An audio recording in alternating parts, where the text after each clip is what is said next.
It's good to see you, and it's interesting how the WGS, Ian, set up the conversation with the cryptocurrencies, because I have this kind of philosophy, and I think you share it, that there's a bigger game at hand here, because cryptocurrencies offer a threat to the major currencies of the world.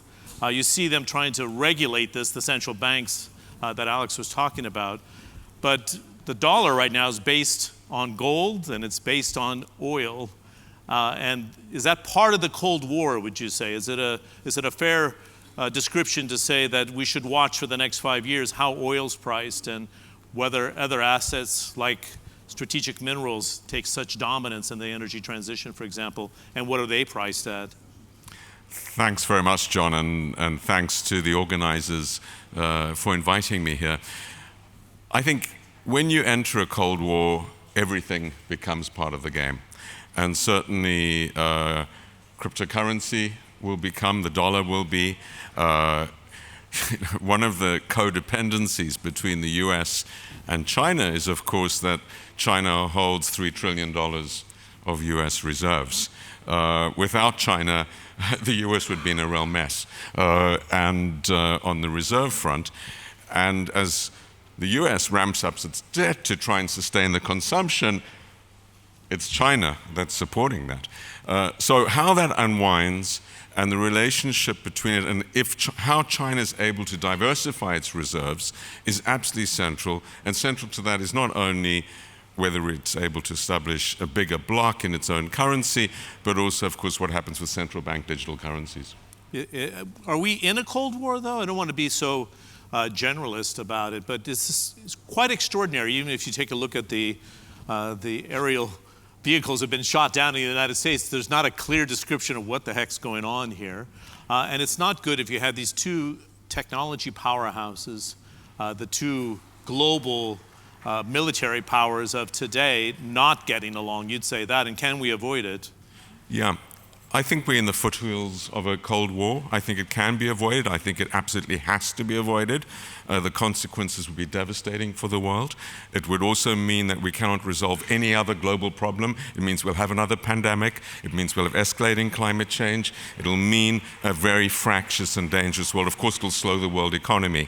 Everyone will suffer from a new Cold War, and certainly global problems will fester and get much larger. So we need to avoid it. Can we avoid it? Yes. It's not too late, but we're in a very, very dangerous moment. We're in by far the most dangerous moment since November 1989, the end of the last Cold War, when the Berlin Wall came down.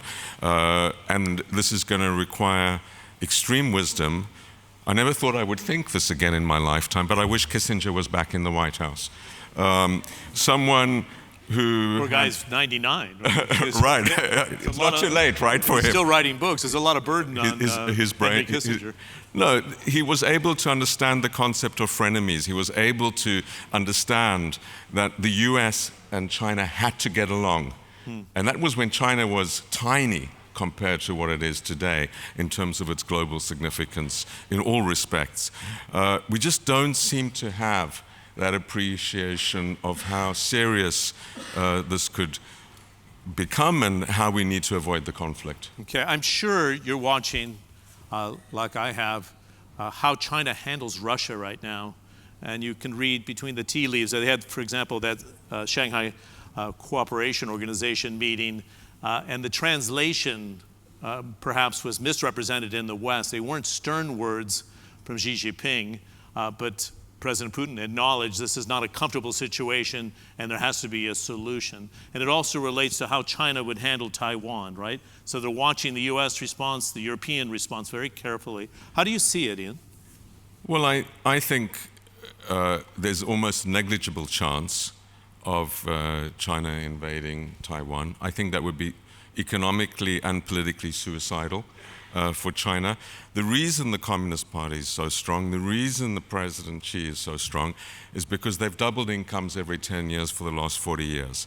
They are the biggest beneficiaries of globalization by far in the world. Right.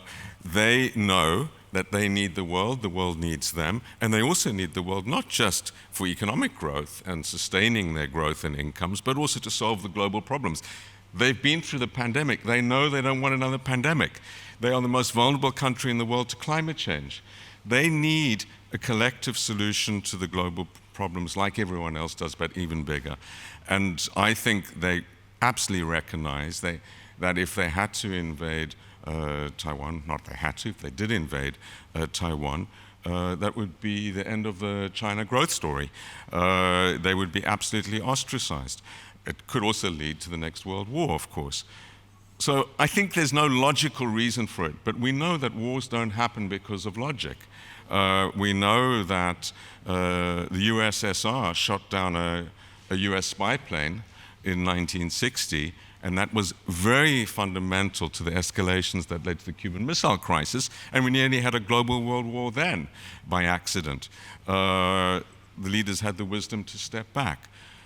The question now, particularly in the US, where I think the politics are very fractious, and the only thing that seems to unite the right and left and the Democrats and Republicans in the US is their dislike for China. And so I think we're in a very dangerous situation where the potential for accidents is rising by the day, and that's not where we want to be. So this brings the question of what can people do, and particularly what can Europe, what can this region do, what can others do to help de-escalate this and make sure we don't head there. Well, this was a regional government summit, actually very focused on the UAE, and it's become global in its 10 years and on the 10th year anniversary. But can you hone in on that neutrality that the UAE maintains and tries to serve as an honest broker, but faces east and west, of course, and then into the global south? How would you play it if you're the UAE leadership? It's a tricky game. A big demand customer for UAE and Saudi crude, Kuwaiti crude, for example, but they obviously hold a lot of assets in the United States. Yeah, far be it from me to advise the UAE, but I'm an economist as well. What I feel is that the economic center of gravity of the world is right above us today. It's moved very rapidly from across the Atlantic, the mid-Atlantic, to above us where we are today. It's amazing. Have you seen the survey of the London School of Economics? It's pretty amazing. Absolutely. If you haven't seen it, it looks at what's happened over the last 20 years. And it's moving further and further east because Asia will continue to grow at double or triple the growth rates of North America and Europe. This is an inevitability that Asia becomes the biggest market, it becomes much bigger than half of world GDP, and that this region, and particularly a region which is able to engage in trade with all sides, becomes bigger and bigger in its significance in terms of a gateway of all respects, a center of gravity. That's what history has on the side of this region. And of course, that would be deeply frustrated and held back if the world fractures.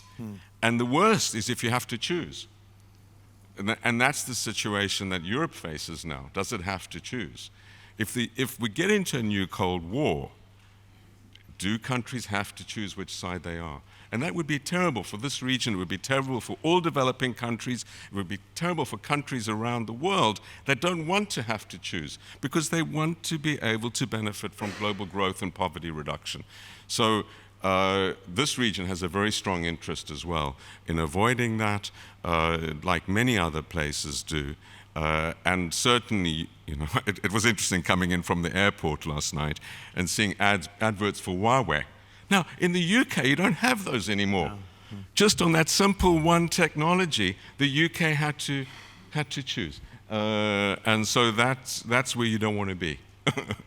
In that context, in fact, at my course at NYU Abu Dhabi, we're looking at the GCC as a global emerging market hub and the influence of Saudi Arabia, the Abraham Accords, making an energy transition. There's a lot of components there that you talked about, but one of the things at the heart of the UAE government is we are the most globalized economy in the world. We have to breathe off of globalization. Is it fractured and it can't be repaired? Do you believe in regionalization as a safety valve for supply chains? What happens after what we saw in the pandemic? Well, there's a lot of talk about deglobalization. It's mostly hot air at the moment. if you look at the data on global flows, not least between China and the US, it's at record levels, trade flows. And the value of trade at record levels in 2022. And yes, of course the pandemic slowed down and we had that dramatic disruption to globalization, but many flows have recovered. Investment flows, digital flows, and physical flows. As economies get richer, you expect a smaller share of the economies to be physical, much bigger share to be services, including services which are not in containers, but which are in places like Dubai, in terms of the service provided, legal, financial, technological, and medical, and other. So that's happening. Yes, fragmentation would happen. Asia is not deglobalizing. Brazil used to take a year, 30 years ago, to export $72 billion of goods to Asia. Now it takes 1 day. Okay?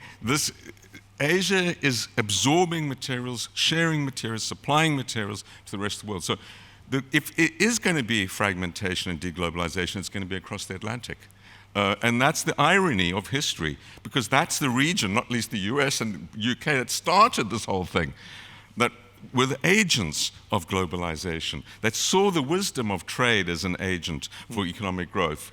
So it's terribly ironical now that we're in a race to the bottom in subsidies, industrial subsidies, which used to be the absolute anathema of the US and of Europe, and particularly of the UK. Yeah, if you would have told me 5 years ago we'd have a Brexit, I'd think you're crazy, right? Who divorces themselves from a market of 450 million people at your doorstep? But I did a fireside chat with John Simpson of the BBC, who you know has been covering the world for 50 years.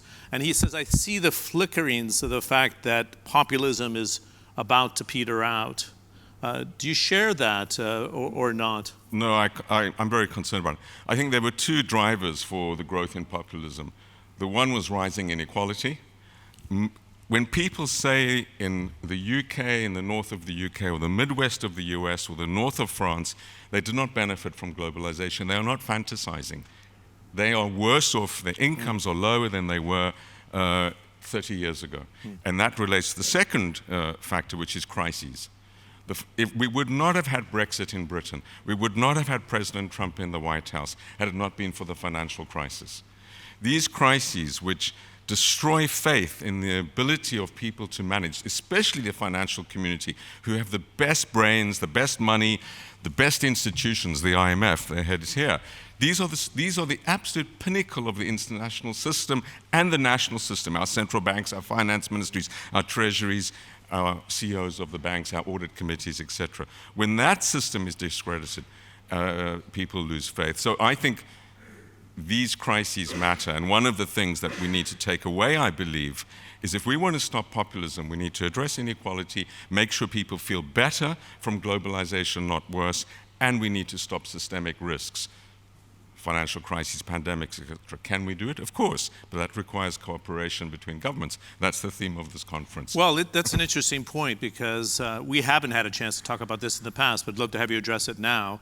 The institutions that were built after World War II, right? The United Nations, the World Bank, the International Monetary Fund, evolving to the World Trade Organization, they don't seem to be fit for the 21st century, and that's part of that disconnect with government and their people. But then if you have a global problem like Russia, people are saying, okay, or the horrible earthquake that we've seen in Turkey and Syria, what's the response? Yep. You know, we need almost like a rapid action force, and that doesn't seem the architecture for it anymore. What's the problem here?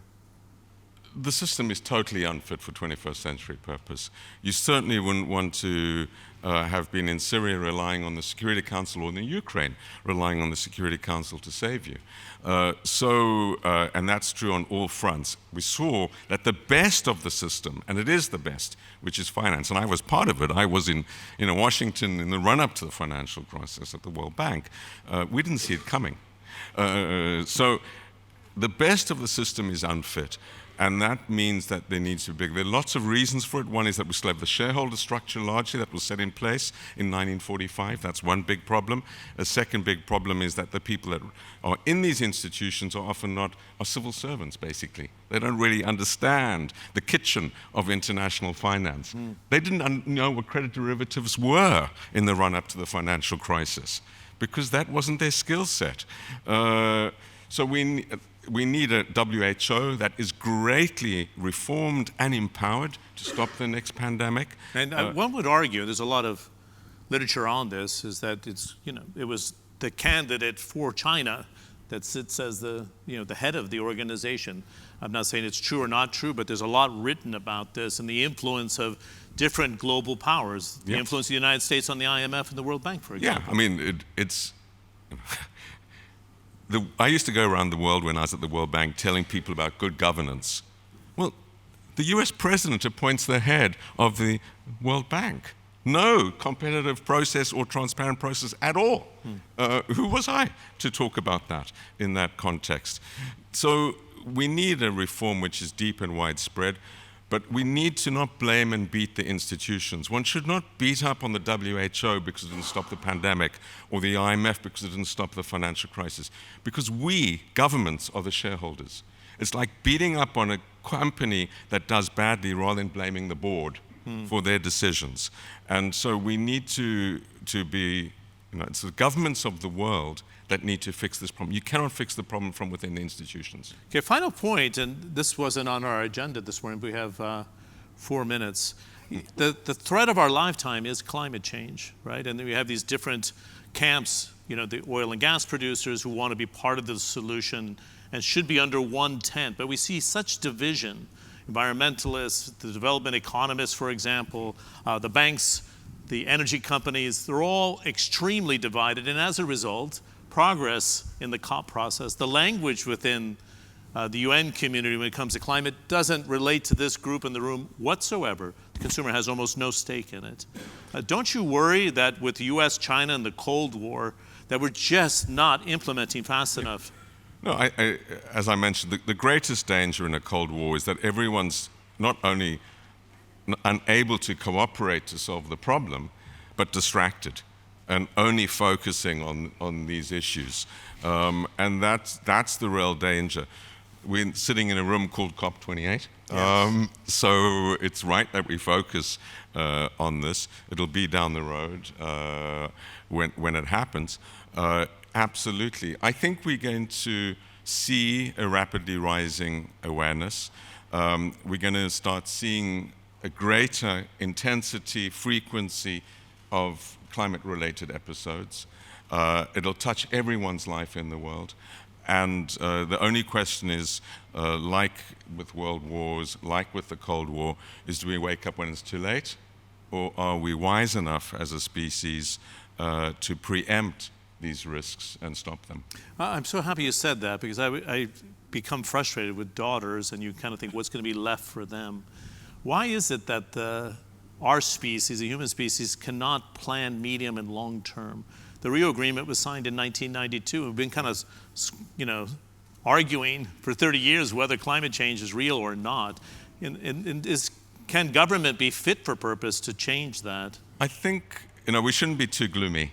What the world has achieved in the post-war era is unprecedented in human history. There's been more progress more rapidly than at any time in history over the last 35. That's why the stakes are so high. There's so much to lose. The number of people lifted out of poverty, and all sorts of other indicators.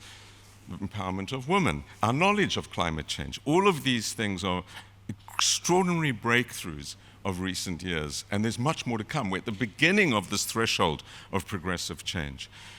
The question really is, and I looked at it in the context of the Second World War, and why did the leaders of this, after the Second World War, create a whole new world order, domestically and internationally, and they didn't do it after the First World War? And was it just because we were lucky enough to have two great people, Roosevelt and Churchill, or was there something else happening? And my understanding of this in the 58 seconds that remain is, firstly, those people had been through the First World War. Oh. They knew that unless they did things very differently, this was a repeat game. They had literally had the scars. And secondly, it wasn't actually driven by them. It was driven by popular will. The people demanded. People would not allow their kids to go off to war and be killed again unless they believed this really would be the war to end all wars, unlike what H.G. Wells had said in the First World War. They wanted something different. And so that's why Churchill, and you can imagine what a war hero Churchill was after he had won this war against impossible odds. He was deposed from office in the biggest landslide Labour's ever seen by an unknown figure, Clem Attlee, that makes the current Labour leader in England seem rather charismatic. It was because people said they needed change. And it's that message for me that comes out of the Second World War, that if that citizens plus leaders work together to bring change, that I think we can take from that. Good. That's a good place to finish. Good to see you. I don't like to be dire in the conversation, but it's a pretty challenging, as they say, a polycrisis today. So I'm glad you were willing to address it, but then also look that you can shift away from a Cold War, is what you're saying. Yeah. No, the worst thing now would be a defeatist view that it's inevitable. I think the onus is on all of us to turn down the rhetoric and to recognize our entangled future. We're codependent, and we're not going to get anywhere by raising the rhetoric. It's great to see you again, and thanks for covering everything in 20 minutes, that's for sure. The world in 20. Good to see you. Yeah, thanks a lot.